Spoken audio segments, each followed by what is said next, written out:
It's a great ring too, by the way. Hey, appreciate you. I Yes, like sir. that. What is that? It's a ring for an apostle or a ring for a cardinal, but I serve as the patriarch of the Holy Catholic Church International. So I hold the title patriarch, the title cardinal bishop, but I'm also a metropolitan archbishop. I'm a pastor of a 165-year-old church, but I don't talk about all that on the Absolutely. on the Absolutely. trail. You heard tonight about someone who got up and spoke from the LGBTQIA Yeah. community and talked about all the hurt he experienced in the church. Absolutely. So one of the hardest, most challenging parts of being in a role like myself is, again, telling people that I want to be the governor of Alabama, not the pastor of Alabama, Yeah, is important because a lot of people have been hurt in the church. Yeah. Should be a place of healing, hope, but just like our state, some people have experienced something that leads them to hopelessness.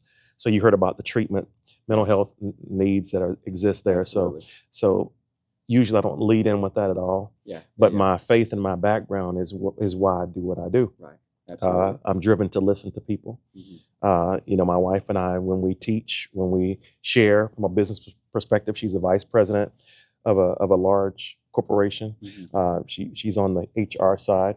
I've served in a lot of leadership roles, but one of the most important things I believe a leader must do is listen.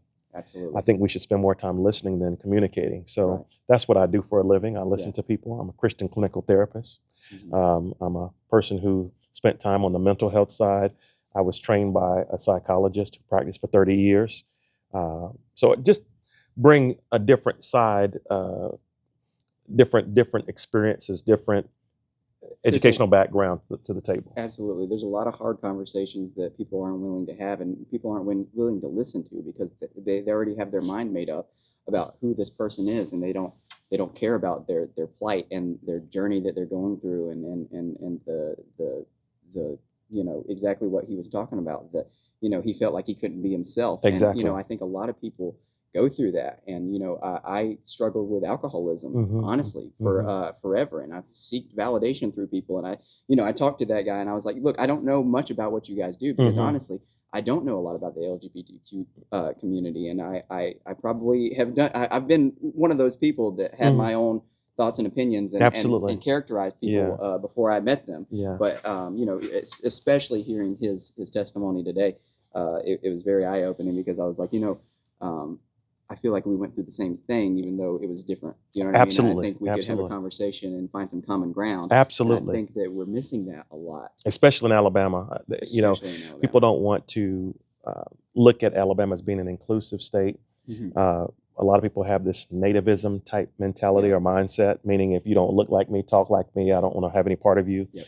Even the idea of just saying, like Tommy Tuberville, that I can't work with the left. Yeah. I mean, you're already saying I'm going to throw out half of the Alabama population, if not more. So, we have to be inclusive. We may not all think the same way, may not come from the same zip codes, may have not been raised in the same side of the track, but we have to work together. Well, it's also discussing what Trump's doing with the National Guard and absolutely, liberal government. Absolutely. I'm like, and unfortunately, I voted for Trump. So, I mean, I was one of those that drank the Kool-Aid. You know what I mean? Right. But a lot of people did. A lot of people have. Yeah, absolutely. Yeah. And so, now it's hard to see that people are, so right that they don't want to, stray from it. Absolutely. So left that they don't want to stray from it. Absolutely. Nobody's communicating. And Absolutely. And that's why what we're doing with Smoke Signal South, because I think cannabis is the one thing that is bipartisan. It's a rebellious flower, and I think that it can unite people. Right. Because if there's one thing that the left and the right I think agree on, it's that marijuana should be legalized. Right. I think a lot of people on the right don't, and I think that a lot of voters in Alabama are older and a little bit more about. They came up with the reefer madness and stuff like that. And so that's why we're not making any reform in Alabama. And there's tons of different things that it trickles down to: the prison system, the medical system, absolutely, all kinds of things. I think this flower can really trickle down a lot, and it can bring tax revenue in. It'll stop countless people from dying because they get lace drugs that they get through the illicit market, and even the stuff that you can get off the shelves. I told you that I was hospitalized. I'm pretty sure it was cannabis hyperemesis syndrome, which is caused through moldy flower, potentially, or just high levels of THC. Absolutely. And that's what they're doing, is they're just bastardizing the plant and putting it into a can with, Mhm. and it's concentrated now, and Mhm. now it's something else. Now it's crack. You know what I mean? Exactly. And I Exactly. think we need to get back to the old genetics of the plant, and that's how we start to heal. What's your plan if you get into office about legalizing or rescheduling? What Well, would you rather see happen? well, I think, first thing I tell people disclaimer wise is the Absolutely. governor can't just jump right in and Yeah. flip everything around. Absolutely. But we have to work through the legislators. Mhm. And so I continue to tell people, I think one of the best things to do is to call a legislative session. Mhm. And by doing that, you want to invite all of your legislators, as I said tonight, your physicians, farmers, end users, if you would, people who Yeah. are patients, people who might recreationally or medicinally prefer to use it. Bring them to the table and let them talk. Yeah. Let them tell their stories. Let them explain why they want hemp to be legalized or cannabis to be legalized or whatever the drug may be. I think that's the important thing that was missed this time. Yeah. So you have a lot of frustrated people. Like I said tonight, you're looking at millions in revenues that were lost. But let's personalize it. You're looking at over 1,000 people who have inventory on hand. Yeah. Yeah. And now they're trying to figure out where to go with it. Mhm. You have them trying to comply with the ABC, Yeah. Alcoholic Beverage Yeah. Commission, and all of a sudden, you while in trying to get into compliance, you're challenged with, okay, labeling the product, making sure everything is where it should be. So, long story short, these are other opportunities for more people to fall through the cracks, Mhm. to even get perhaps arrested, and it becomes a money making That's thing easy. on the prison side Yeah. all Absolutely. over again. So it's Free a labor. cycle. That's what it. If you get hospitalized, they're making money because they're feeding you pain pills, and hopefully you get addicted to them. Right? That's what I think that the larger establishment wants, is to make money off of Absolutely. these disenfranchised people, and I'm tired of seeing it. And like I said to the guy that was standing over there, I just witnessed how inefficient our medical system is firsthand at USA Health of all places. These people are not talking to each other. My nurses didn't talk to each other. No. The doctors don't seem to be communicating well enough, and it might not be their fault. It's probably more like they have too much workload, or they have to jump through too many hoops. Absolutely. And I think that my personal belief is that there's a lot of government overreach in a lot of things. And So, that's a surprising thing about Alabama. People call it a red state, and a lot of Republicans tell you they don't want big government, but yet you see a lot of government overreach, yeah, a lot of yeah. control. And so that's the perplexing side of all of this. I Mhm. mean, I know we're talking about cannabis, but let's jump even to last night. You look at Jimmy Kimmel Yeah. being pulled Yeah. off television. Mhm. What happened to freedom of speech? Yeah, yeah. What happened to a comedian being able to perhaps share his views Yeah. from a particular angle? Now, Yeah. was that political assassination right? Absolutely wrong. It was disgusting. It was a heinous act. It was a crime. Mhm. It should not ever be done, No. ever. But I think people are entitled to their opinions, Absolutely. and that's what we do wrong. I think in many places we don't give people a chance to express why they believe, why they think what they think. So again, a legislative session, executive influence, working through injunctions, making sure that we do all we can to bring people like yourself Mhm. to the table and talk with your experience. I think that will help move us forward. Then, from a farming perspective, like I mentioned tonight, agriculture, talk about how this can energize our economy. I talked about what you can do with just a few acres of land. Every so many acres is one person working. It translates into dollars. When people start to see that type of dollar value, Mhm. believe it or not, their mindsets change. And I Yeah, think you're going to be surprised this November. Matter of fact, I think leading up to November, I think Alabama has turned in a different direction. I hope so. You'll be surprised the number of Republicans, independents, and Democrats who've come my way and said, "Hey, we agree with you wholeheartedly, and we're behind you." Well, you've been everywhere, man. So that's saying a lot, I'm trying. because you've been all over the I state, don't man. know. I don't know. I I was don't like, know. Elizabeth, when's he coming back, man? I gotta talk to this man. We try. I think I was here a week or two ago and missed you, of course, and I'm Yeah, glad you're better yeah, now. yeah. I And I'm appreciate so it. glad we got to sit down or have Yeah. this opportunity. But I invite any of your listeners or any followers to reach out to my campaign, to Mhm. ask me any questions they have. Absolutely. I'm by far nowhere near being an expert. One of the things I've learned, Brother Thomas, is it's important to surround yourself with experts, wise people like yourself. Uh, you can speak to THC better than I can. You can talk to perhaps the flower, the plant better than other people can. So I want to be with you. I want to hang out with you. I want to hear you. I want to understand your journey. So I want to know what your biggest priority is, because I've wondered that, because you've got a lot of stuff on here. You talk about universal broadband for everybody, and I was curious about that. I didn't know what kind of technologies you were going to use, like Starlink. Are you going to how are you going to implement that, and what's going to be the taxpayer impact? We were wondering about, you said a $20 minimum wage on your website. I don't know enough about it to have a valid opinion. But at first I'm like, oh my God, you know what I mean? Because that's the typical response. Because it's like, the idea behind the negative reaction is that, people are like, well, if they're getting $20 for flipping hamburgers, then I gotta make, I know. So, and if I could back it up for just a second, absolutely. My push is for a realistic living wage ultimately. So $7.25. Absolutely ridiculous. It's ridiculous.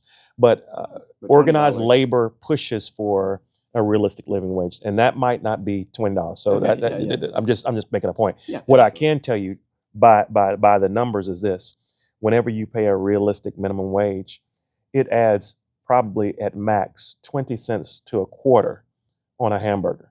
People love to say, well, if you're paying somebody $20 an hour, that means the hamburger's going to cost $25 a piece. No. The other thing people don't think about is whenever you don't pay people, you're going to see the same person at the drive-through taking your order, the drive-through, window number 2 taking your money, and the same person at the first window that's going to hand you your food and turns probably around to the grill and grabs your fries and everything and sends you out. That's because you can't keep people working. So, I talk about generally the economy. It's all about workforce, making sure you have qualified people in with the right skill sets. Right now, we don't have enough people to fill a lot of our skill sets. Now, think about this for a second. Let's go back to cannabis for just a moment. Let's go back to any drug, for that matter, or any technical reason for being caught, right? Most young people are targeted. That young person can't go back and get a job. Right? And so in an economy where we need every young person working, we're shooting ourselves in the feet. So we have to think about this at a broader level. How do we move those technicalities out of the way? It's not that you legalize everything, but there's some things out there that we've been trying to really control that we need to take our hands off of, and we'll do better. You asked questions about broadband. There are counties in Alabama that still lack broadband. Absolutely. And so you have kids who are going to Burger King, Wendy's, McDonald's, Hardee's to use Wi-Fi just to finish their homework. They're falling behind. A digital age. You got it anymore. So you need broadband equity. There's Google Beat if your listeners can, and they'll learn more obviously about programs that are out there to develop areas like some of our counties that don't have any way of having broadband access. I never even considered that. When you're driving through places like Selma and you're trying to use GPS, you drop the global positioning signal. You're off the grid. You're off the map. When think about this from a larger perspective, talking about businesses. If you're a business that wants to come in and you're bringing people in from the outside, their kids don't want to go to a school that's failing and crumbling. Their kids want to make sure they go to a school where there's a broadband access. Their kids are sharp kids coming in with their company. By the way, their company wants to know that their drivers driving the trucks, their people working in the offices, don't have to struggle with whether or not they can get a signal or not. You understand? That affects businesses. So these are things that Alabama needs to do. I have a vision that by 2027, we can have 97% of our state covered as far as broadband is concerned. So I want to see 100%, but just being realistic, I think we start with the most critical areas. Most of those probably are in the Black Belt, and that's where we need to go from there. So these are just basic things. You asked, backing out lastly, where would I start? I said tonight, economy, education, and community stability. Those three pillars really cover everything. The economy is just making sure that we have an economy where obviously people are able to succeed, do well. Small businesses, large businesses. Your large businesses are about 20% of the state, smaller 80%. but your larger bring in 80%, right? We need unions to work with them. If you don't have a business functioning and doing well, the union's not going to exist. There are about 115,000 organized labor or blue collar workers in Alabama.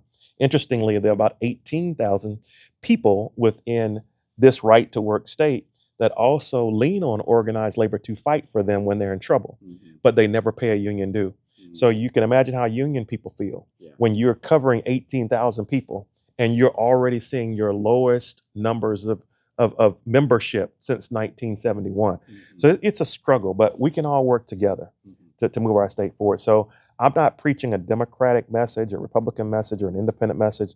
I'm saying in unity, let's be realistic and let's come with Republican ideas, independent ideas, Democratic ideas that can move our state forward. So public transport was big on my mind when she said it. When she said it, it sparked a thing because I was like, man, Mobile could really benefit from something like this. I mean, it would be huge for so many people because I see so many people walking in this humid hot weather. Absolutely. Every single day. Absolutely. And I see people biking. I see people, you know what I mean? There's one car for 3 houses. Exactly. Some Exactly. Exactly. So it's not just buses. Yeah, not just buses. But the federal government, we leave money, as I said tonight, on the table every year that we could use to fund like a tram, a transit system that would allow someone to listen to this, perhaps work in Mobile during the day, but perhaps live in the Black Belt. Yeah. They can take their tax money, if you would, make it go to work in their zip code and improve their communities. That's community stability. You could have a person who's, like you mentioned tonight, who may be in crisis, who may be in the third trimester and needs to get to an OBGYN or a midwife instantaneously. Right now, they can't get to any public transit, no bus, no train, nothing. But if there were a train there, monorail system, running down the 65 corridors or running down interstate corridors, they could easily make it from one place to another without any problem. So these are just ways. If we legalize cannabis, we can use those tax dollars to fund a public transport system. There you go. So, there you go. You know. And again, you brought up another point just now about dollars coming into our state. Yeah. The lottery. Yes. We have Tennessee, everybody Mississippi. Around us. Then you got Florida, Georgia, else. And it needs to come back here. Absolutely. So if we had a lottery here, that would allow that money to come here. It could be used for, let's just think about education. Say that a little louder real quick because we need a lottery in Alabama. A lottery that will bring money in. Pastor too, man. Yeah. Pastor, bishop, reverend, whatever you want to call me. Well, you're a servant. Man of God. But listen, we need a lottery to keep that money in our state. We are putting people from Tennessee, Georgia, Florida, Mississippi, we're putting them in positions where we fund their schooling. And we're wondering why we're at the bottom, why we fall behind. No, take that money, put it into our educational trust fund, and take care of our schools, and we'll be all right. We'll be better. Funding everybody else. There you go. That is why we're so broke, because people go across the line to get marijuana. Every day. It just happens. Every day. In Mississippi. Every day. In Florida. I think in Georgia even. Every day. Every day. The lottery's the same way. Yep. And Alabama has just been stuck in 1950 for so long. Yeah, but we're coming out of that again. I'm very encouraged by the number of people. If your listeners, your viewers would just check me out on TikTok. Absolutely. I think it's Dr. Wilbord for Alabama or drwilbord.com. Wilbord for Governor. There you go. So you know it better. Yeah. Go visit and you'll see me talking about all of these issues. Absolutely. Plenty of videos out there, almost a video for everything. Absolutely. The importance of voting. Tonight I introduced something a little different, talked about the number of African-American women who are struggling in our nation and even in our state. We have to be very mindful that a lot of people are hurting right now. Yes. That's one of the things you heard. Well, you didn't hear it, but Senator Jones and I were talking in the back there before he got up, and he said, we're in our state's in a lot of trouble, hurting real bad, and that's why I'm out here. Yeah. I'm many hours away from home right now, I know. but like you, I believe it's important to help people understand what's at stake. There's a lot at stake. So I just want to salute you and all you do, and I thank you for this opportunity to come on board. And I'll pop in anytime I can. Man, I believe in everything that you're doing. I think you can make real change, and I think that I can help you So Please. anytime that you're anywhere near me, Yeah. I will drive 3 hours. Hey, 3 no, hours, I think, I is my would, max. I would to save you. But, I would to save you from that. Yeah. But 3 hours. I got you. I got you. Within a radius. I got Please you. tell Elizabeth I that got- if you're around, let me know, and I I'll will. try to make it happen, man. Well, Because appreciate I'm it. going to talk to you. Because we need to have these hard conversations Yes, sir. on camera. Yes, sir. We need to get it out to the masses. Yes, we can sir. use social media to Yes, do sir. it. That's right. And hopefully I'll get my equipment all you're high buttoned tech. up. But Yeah, you just need to crop that gubernatorial candidate out the shot and you'll be much better. I don't know about that. That's why we're here, man. But anyways, don't want to break the camera for you. So in conclusion, I mean, y'all go vote for Will Boyd Thank because you. This man's going to change Alabama. So Thank you. thank you so much for Zach saying Thomas. Thank you so much. After hours and same and here. being so far away Same from home. here. Well, And I appreciate you. Appreciate you. Keep doing what you're doing, and thanks for what you do in the community. Absolutely. You're doing a lot, and we need you, sir. Well, thank you. Again, thank you. Thank you, sir. Thank you, everybody.